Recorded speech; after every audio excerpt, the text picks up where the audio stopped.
paligid. Gusto lang niya talagang suporta para kay Inday Sara tsaka sa mga Duterte. Noon pa naman daw, Duterte na siya. So, okay na yung ano niya, yun ang pinunta niya na nandirito siya para suporta. Nandirito kami, buong pamilya namin actually. So, kaya sabi namin, baka gusto niyo magsalita kung anong gusto niyang support para lang support kay Inday. Ano masasabi niyo para kay Inday? Basta, masasabi ko, gusto ko si Sara. Supportahin niyo. Support niya. Ako, abang buhay ko, Sara ako. Duterte ako. Pero, kaya lang matanda na. Ma'am, bakit gusto mo si Vice President Inday Sara Duterte? Basta gusto ko siya. Ano po yung katangian ni Vice President Ayun, Inday Sara na nagustuhan niyo? Hindi siya nakakaasawa. Gusto ko siyang magsalita. Gusto ko mga patakaran niya. Hindi naman, ayoko yung mga lagi siyang kinokontra. Hindi ko gusto. Kaya kahit anong mangyari, So, nangyayari Kung- kay Vice President Inday Sara ngayon? Ano yung inyong... ay gusto ko manalo siya sa panaluan siya.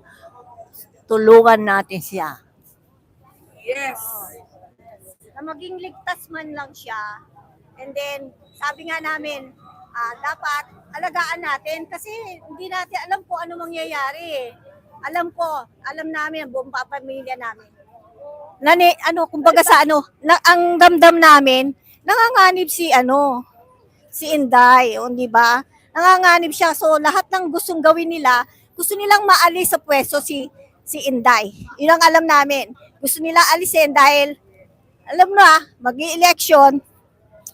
Ewan ko ba, sabi ko nga parang nabudol talaga kami kay BBM. Hayop siya. Sabi ko nga, dapat talaga, weakling, dapat naniniwala na kami talaga na weakling siya. Wala Si Inday lang talaga pag-asa natin. Kawawa na yung Pilipinas Yun ba talagang yung pinunta Sina- ni Nanay? Oo, kasi nga tuwing magkikita kami magkakapatid, kasama siya. Bakit ganyan? Sabi namin, kaya namin, paano kaya tayo makakatulong? Sabi niya nga sa atin, paano gagawin natin? Sabi niya, pwede namin itulong? Ano daw ang mensahe mo para kay Inday Sara? Ang mensahe sa kanila, lahat natin tumulong. Okay. Isa, magkakaisa. Walang magagawa si Marcos kung magkakaisa. Duterte, Sara. Pag naano si Sara, mas magaling siyang maging presidente. Totoo yan. Sabihin mo mga kamag-anak, pumunta na kayo dito. Ha? Sabihin mo Yung mga kamag-anak mo, Nay, kayatin mo.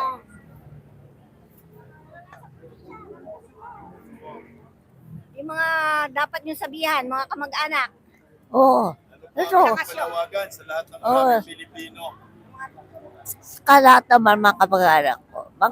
Marami akong anak, marami akong apo, marami akong manugang, 10 anak ko. So marami kong apo. May apo na akong sa talampak. Hindi ko na. Puntahin nyo na lahat dito. Kaya lang, alam nyo, eto nakikita nyo ako, mahina na talaga. Marami nang nararamdaman sa aking katawan. Ano daw ang mensahe nyo kay Sara? Kay Sara, Maging matapang. magpakatatag siya, lumaban. Laban. Basta yun ang ko, lababa siya, may katwiran. Kung gusto siya ng tao, tutulungan ng tao. Tulungan natin siya. Gusto natin siya bakit natin ni Boboto yung hindi naman magandang magpalakad sa gobyerno? Maraming salamat po, Nay. Mag-ingat po kayo. Thank you so much. Thank you po, thank you po. Ayan. Ito po mga kapatid, Malapit na mag 97 years old. Malapit na kayo. 100,000 yun. 100,000. Ay, thank you po, thank you po. Oy, palakpakan naman natin. Yes! Vice President ng Pilipinas, si Vice President Sara Duterte. Isa muna nga sigaw dyan ng Duterte! Duterte! Duterte! Duterte! mga kasama, kaya po kami nagtitipon-tipon dito hanggang mamaya po magkakaroon kami ng vigil. Anong oras ang vigil natin, boss? Mula alas 6 hanggang umaga may vigil para suportahan natin ang ating mahal na Vice President Sara Duterte at ang kanyang mga kasama sa Office of the Vice President. Nasa kasalukuyan po ang pamilyang Duterte matapos maglingkod sa atin ng tapat. 6 na taon na naglingkod ang ama ni Sara Duterte. Pero tignan niyo po ang ginante. Panay po investigasyon.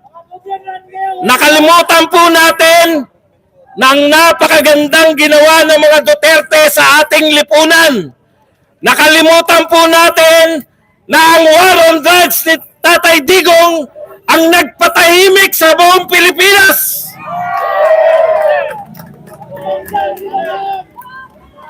Anim na taon na naglingkod ng tapat. 6 na taon na hindi nagnakaw. 6 na taon na pinatahimik ang Pilipinas. 6 na taon.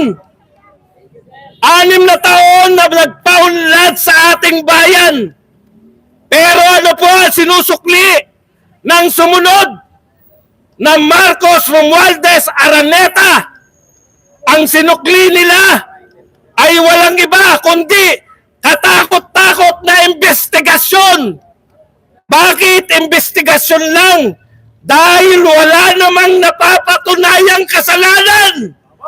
Dahil ang mga Duterte ay tapat na naglilingkod. Ang Duterte ay hindi magnanakaw. Duterte! Duterte! Duterte!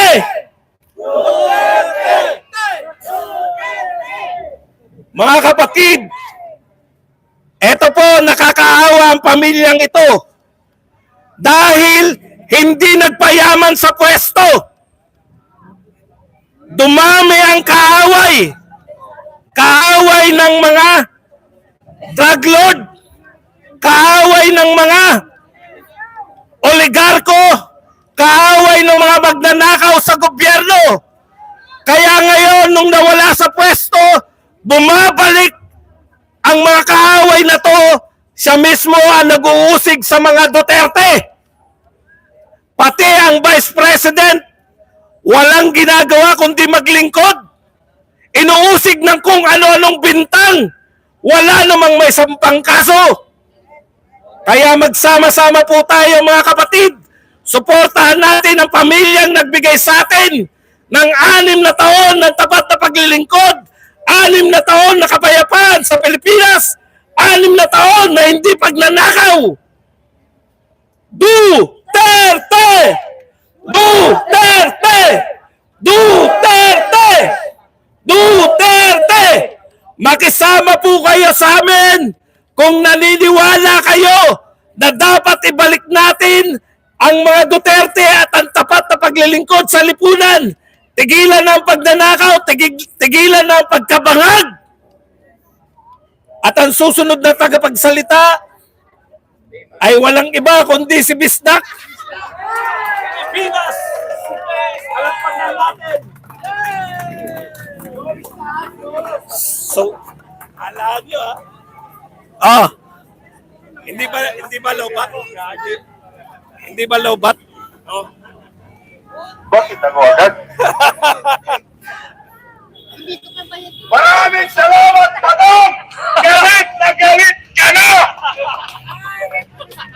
Alam na, dahil mag-uwi yan. Mga kababayan ko, mga kapwa ko Pilipino, siguro yung mga nasa tabi dyan ay narinig nyo po kami. Baka ho kayo'y nagtataka, anong ginagawa ho namin dito sa labas ng Veterans Memorial Medical Center. Naririto po kami upang ipagtanggol pagmamahal sa inang bayan na ngayon inaapi ng mga buhaya na nakaupo dyan sa Kongreso. Ang Pilipinas ay pinamumunuan na ho ngayon ng mga tao lamang na naniniwala kay former President Rodrigo Roa Duterte na sa loob ng 6 na taon ay binigyan po tayo ng isang kalsadang mapayapa. Ibinalik po ni Rodrigo Roa Duterte ang kalsada para sa mamamayang Pilipino na dati-rati sa panahon ni Pinoy ay nakakatakot daanan ang mga kalsada dahil maraming mga durugista, maraming mga kriminal, maraming mga demonyo na naglipana. Ngunit sa pagdating ni former President Rodrigo Roa Duterte sa Pilipinas, binigyan po tayo ng 6 na taon na pagmamayari ng kalsada. Napakasarap ng buhay natin noon. Hindi po tayo natatakot sa loob ng 6 na taon na lumabas sa ating mga tahanan kahit 10 oras ng gabi. Kahit madaling araw, wala kang katakot-takot. Dahil alam mo, mayroong mga kapulisan na nagbabantay sa ating mga tahanan. Ganon ho ang ginawa ni former President Rodrigo Roa Duterte. Huwag po nating dayain ang ating mga sarili na ang mga Duterte ang tunay at may nagmamahal at may malasakit sa taong bayan.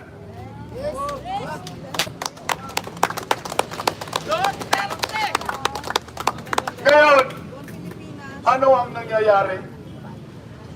Ngayon, ano ang resulta? Ano ang sukli natin sa isang Rodrigo Roa Duterte? Ating lahat para sa ating mga anak, sa ating pamilya at kamag-anak. Bakit nagkaganito na ho ang Pilipinas ngayon? Alam po natin na ang maraming Pilipino ay matatalino. Alam ho natin na nangyayari sa bansang ito ay bunga ng isang tinatawag na obsesyon. Obses na obses po ang pamilyang Marcos sa mga Duterte. Dahil hindi nila magaya at hindi po nila makuha kung ano ang dedikasyon ng mga Duterte sa trabaho at sa maraming Pilipino. Animal. Animal! Bakit kailangan gawa ninyong ang kasalanan itong mga Duterte? Anong gusto ninyo? Extension! Sinisiraan ho ninyo, 3 years in the making, kaliwat kanang black propaganda, gamit ang Kongreso, gamit ang Senado. Ang tanong, may naniniwala ba sa mga buhaya sa Kongreso? Wala! Meron si Castro. At yung T-Virus. Alam niyo ho, nakakatakot yung ginawa ng mga kongresista ngayon. Ang 19 Congress ang pinakabulok ng mga kongresista sa kasaysayan ng Republika ng Pilipinas. Tama! 3 years? Anong ginawa nilang mga batas para sa ating mga mahihirap? Meron ba?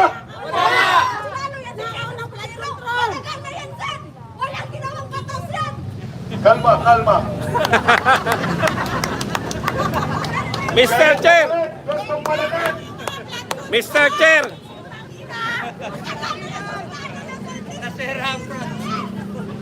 Hindi ba ho? Mapamura ka sa ginawa ngayon ng mga buhaya sa Kongreso at sa gobyernong Marcos? Tama! Miman talaga oh. Puso mo, puso mo! Dapat ang iniimbestigahan ninyo sa Kongreso ay yung mga biktima ng mga kriminal. Tama! Dapat yung iniimbestigahan ninyo sa Kongreso ay yung mga pinapatay ng mga kapulisan ng mga sindikato at mga durugista. Bakit nyo inimbestigahan tuloy yung mga namatay na kriminal at durugista. Payag ba tayo dito? Samahan nyo nga kami. Magmarcha.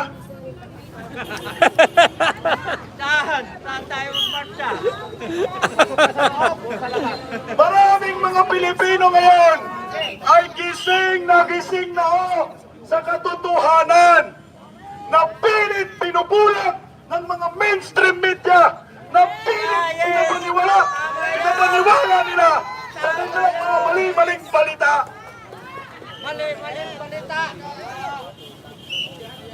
Pasalamat tayo, may badong, may maymar, may parang. Bias talaga, mga gago! Bias? Bias ba ang mainstream media?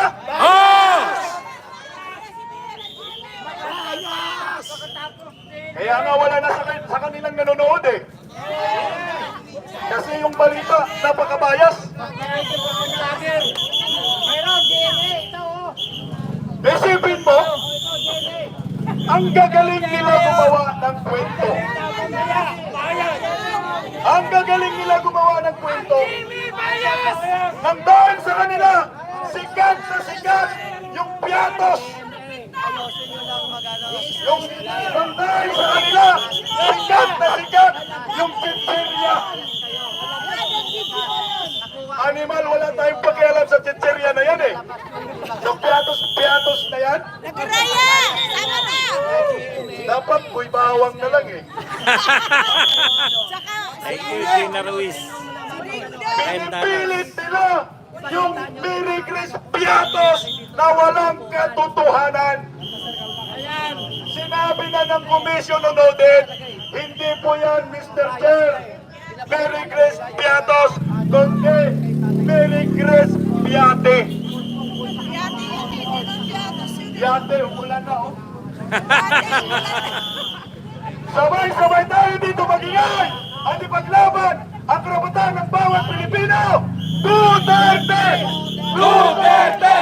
Duterte! Ang sunod na magsasalita si Bimar. Kala mo makakaligtas ka.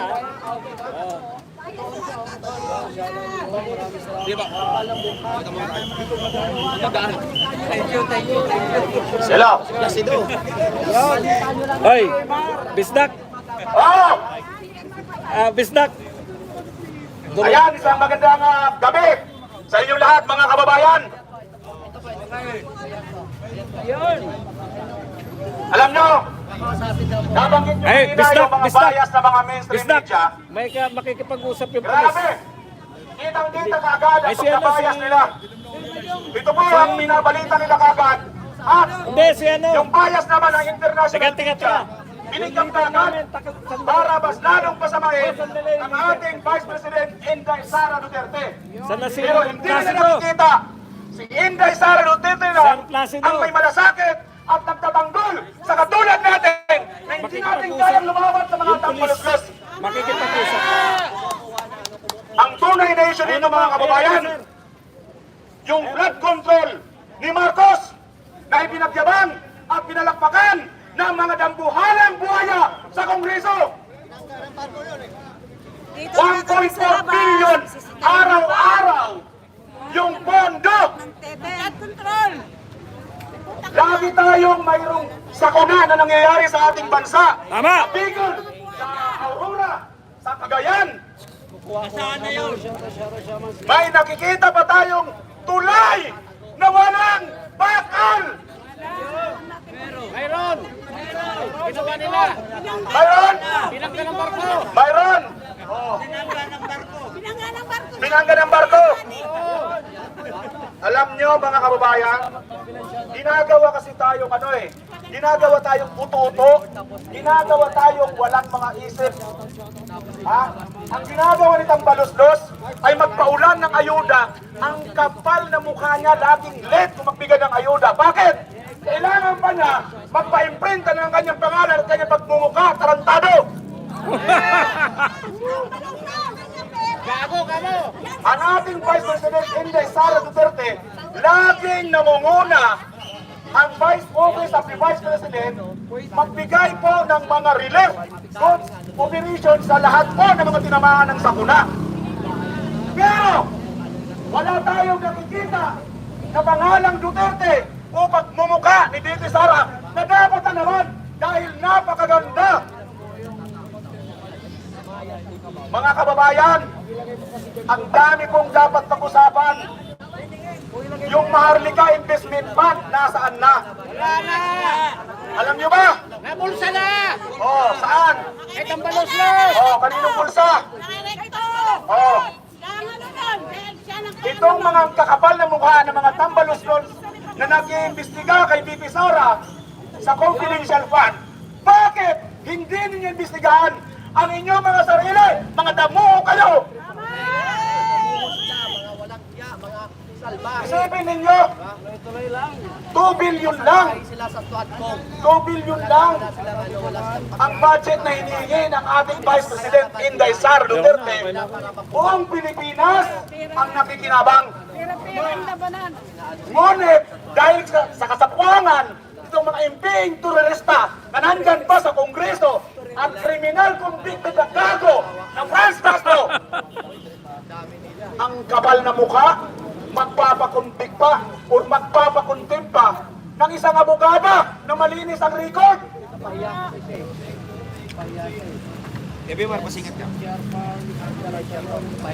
Mga kasama, gusto po tayong paalalahanan para sa ating seguridad ng ating mga kaibigan kapulisan. Kalsada po kasi yan. No? So, para po sa ating kaligtasan, medyo mag-ingat po tayo dyan na makagilid baka manakit tayo dyan. No? Pero tayo po ay pinapayagan, wala naman po problema no, sa ating malayang mamamahayag. Ingatan lang po natin ang ating mga hanay na hindi po tayo madisgrasya sa kalsada at lalong-lalo na hindi po tayo maka-obstruct sa batas trapiko. Maraming salamat po. Dito lilipat na lang yung iba dito. Maraming salamat sa ating po mga kapulisan, mga magigiting na kapulisan na kaisa po natin sa atin pong pagpapahayag ng malayang pagpapahayag na this is garantiya naman ng ating mahal na konstitusyon, yung freedom of speech, freedom of expression. Hanggat hindi po tayo rito nagsasalita ng libelous against kanino man ng mga buhaya dyan, malaya po tayo rito. Sama-sama tayo sa kulungan. Walang dadalaw sa inyo kung lahat kayo sasama. Maiwan ako sa labas. Mayroon ka sa Taga, ipasa ko doon. Tatakot, gusto ko nga makulong eh. Halika sir. Dito, dito. Tula ako. Ha? Walang damayan. Gusto ko ang GMA magano sa akin mag-interview eh. Aba, sosyal. Ayan! Alam nyo mga kababayan, dito po tayo niluloko ng mga tambalos-los sa Kongreso. Nagpapamudpod sila ng ayuda para hindi po ninyo mapansin ang bilyon-bilyon, trilyon-trilyon na kanilang pagnanakaw. Aba, trillion pala yung ninanakaw. Higilin lang tayo ng kakarampot na ayuda, 5,000. Oh, may 5 kilong bugas.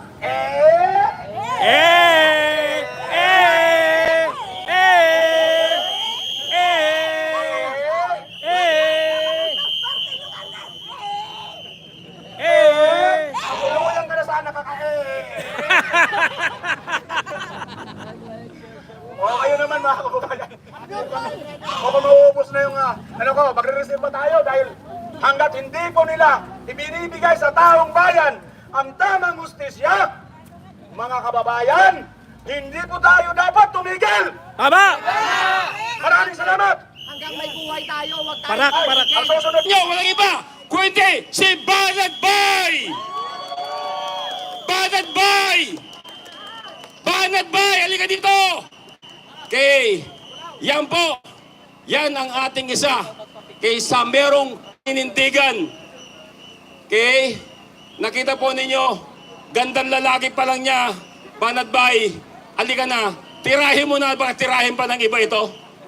Okay, kung pagandahan lang na lalaki din naman, nandito na lahat. Magandang gabi po.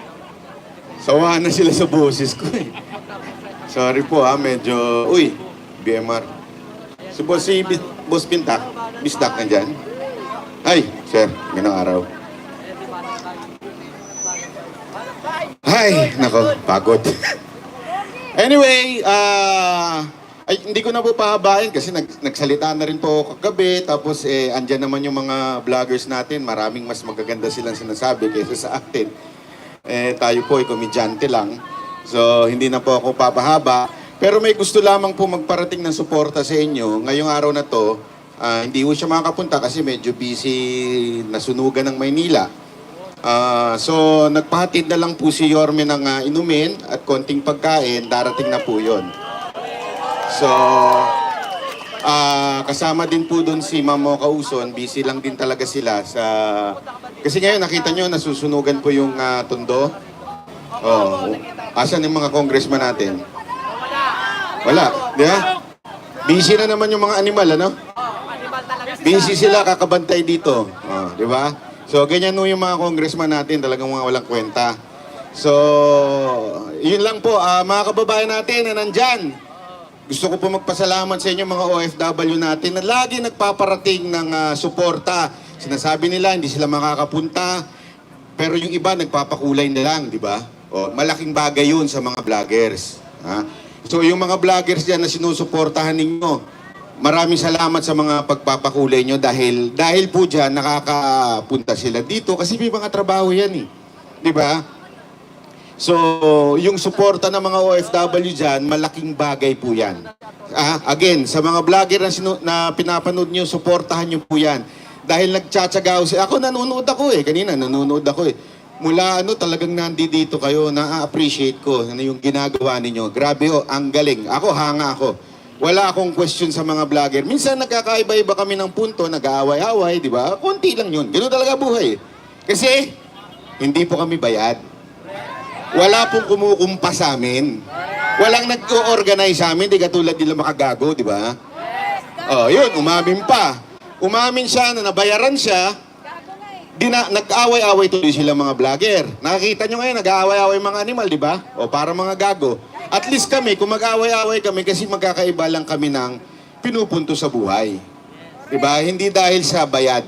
Wala sa amin ang bayad dito. Itong dalawang to, kasama ko na to, ang panahon ni Isko, di ba? Wala tayong ano. Tsaka alam nyo, kaya hindi nyo napapansin, ang daming mga vlogger naglilipatan. Kuripot ko siya mga Duterte. Walang biro wala ka hong matatang... Ako, tagal ko ng vlogger ng... wala pa lang nung Mocha Uson vlog, ganyan na kami. Wala kami natanggap kahit 5 duling. Wala talaga. As in, wala hong... Hindi ho yan ugali ng mga Duterte o ni Senator Bongo, lalong-lalo na si BP. Wala ho sa ugali nila yung magbigay para lang suportahan. Meron ho ba dito na nabayaran? Kasi lugi kami. Ba't kami hindi? Hindi pwede yun. Wala ho sa atin dito nabayaran. Kaya nga yung mga nagko-comment trolls dyan, sinasabi nila, bakit ganito? Hindi naman kayo ganun kadami. Kasi kailangan magtrabaho ng iba. Naiintindihan namin, kaya hindi sila nakakapunta dito. Pero ang daming nagsisimpat siya dyan na mga kababayan natin. Kaya nga kami, itong commitment ng Banateros, habang nandito kayo, susubukan namin pumunta ng araw-araw din. Kung sino pa yung mga sila Coach Oli. At pangako ko po sa inyo ito, araw-araw din po ako magpapadala ng pagkain. Konting contribution lang. Okay? Kung hindi man ako makapunta, magpapagrab po ako. Siguro papareceive na lang natin kay Sir Bisdak at saka kay Sir BMR para tanggapin. Tapos konting pagkain lang ng mga hamburger. Diba? Papuntayin natin yung waxis dito. Diba? Diba? Masarap pa naman ng waxis. Kaya lang mga kababayan, meron lang ako isang pakiusap sa atin. Alam ko mainit na ulo natin, galit na tayo kasi talagang grabe ang abuso ng gobyerno to. Pakiusap lang na gawin natin itong mapayapa. Yun lang. Gawin lang natin po ito ng legal. At higit sa lahat po, wag ho tayong sabi nga nila people power. Pero more than that, it's God's power. Diba? Kasi mga kababayan ito yung bagay na napaka-imposible na. Napaka-imposible. Bakit ito? Kontrolado nila lahat At saka, ikaw ba naman tumanggap ng milyon, bilyon? Diba? Meron nga akong kilala, hindi ko na lang sa pangalanan ha. Wag na, madedelikado tayo dyan. Kasi ano, madagdagan yung ano ko. Merong isa nga dyan eh, grabe yung bayad doon sa PNP official. Oh. Ang laki ho ng bayad sa kanya para lang ho mahuli si Pastor Kibuloy. Wala akong binabanggit. Okay? At grabe po ang... Pasensya ka na, Atty. Torre ha. Torre. Torion, Atty. Torion. Medyo... Si Atty. Torion, no, sinuhulan ng napakalaki. Ilang milyon. Para lamang bumaligtad. Ganun no kalaki yun. Ito ko, ano lang ito, sa loob lang ho ito. At para lamang po ibigay si ulo ni Pastor Kibuloy. Sabi ko nga, kaya ng gobyerno magbayad ng ganong kalaki? Grabe ho hindi ho ito yung 500,000, 1 million, hindi ho. Pwede nang mag-retire si Atty. Torion kung tatanggapin niya yun. Ganong kalaki yun. Pwede na siya maging mamuhay ng isang milyonaryo sa Europa o kaya sa UK para lamang po pag tinanggap niya po yun. Pero hindi niya tinanggap. Ganun po si Atty. Torion, kaya nagpapasalamat po tayo kay Atty. Torion. Oh, pinaglaban niya po. At sabi ko nga, kung ganong kalaki ang ibabayad para lang sa ganong aspekto, paano pa kaya... Kaway tayo sa mga pulis, oh. Yan. Peace! Sabihin naman natin na mahal namin kayo. At sigit sa lahat, mahal kayo ni Pangulong Duterte. So, kaway-kaway lang tayo dyan. So, yun po ang sinasabi ko nga po. Kung ganun nila kayang bayaran si Atty. Torion, paano pa kaya ngayon itong nangyayari kay BP Sara Duterte? Di ba ho? Sigurado ko, milyon-bilyon ang gagamitin para siraan ang ating Vice Presidente. Kaya sana po tayo mga kababayan natin na nanonood dyan, manalangin lamang po tayo. Napaka-imposible na ho, pero malay ninyo, di ba? Tandaan ho natin, paano ho ba nabuhay si Adan? Kung meron ho nakakaalam ng Biblia, paano ho nabuhay si Adan? Di ba po siya ay clay lang?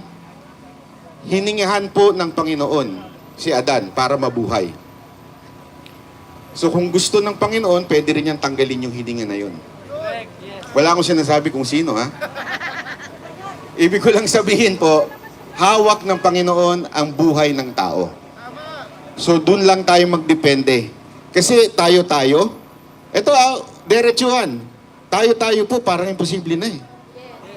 Eh kung yung BP nga natin, ginagago na nila eh. Si BP Sara na yun ha. Ginagago na nila talagang lahat. Wala nang batas. Asino wala nang batas. Ganun ang nangyayari sa Pilipinas. Pero huwag natin kakalimutan na meron ho tayong Panginoon na bibigay ng hustisya. Yan ang isang bagay na walang titibag ang Panginoon. Kaya more than people power, it's God's power. Kaya gawin natin ito saan? Sa tamang paraan. Ulitin ko po, sa tamang paraan. Kasi nga di ba may sinasabi na if God is with you, who can be against you? Tama, mali? Oh, let's do it in God's way. Huwag tayo maging bayolente. Panalangin lang natin ito. At kung masusubukan natin, kahit ako, sinusubukan ko na hindi magmura, subukan natin. Diba? Para naman makita ng Panginoon na, Lord, seryoso kami. Kawawa na kami, maawa ka naman sa amin. Seryoso kami na gusto lang namin magbago ang bayan na. Gusto namin bumalik yung 6 na taon na napakaganda, di ba? Hindi man perpekto, pero gusto natin bumalik yung ganun. So ipanalangin natin yan sa Panginoon. Okay? So yun lamang po. Maraming salamat. Abangan lang po natin kasi pinadeliver ko po sa Grab yung, kaya alam mo, hindi kakasya 100 namang burger yon tsaka 100 na tubig lang 200 pala, na manggagaling sa SMNI po. Okay po, maraming salamat po. Mabuhay tayo mga Pilipino. Isang sigaw naman dyan ng Duterte! Duterte!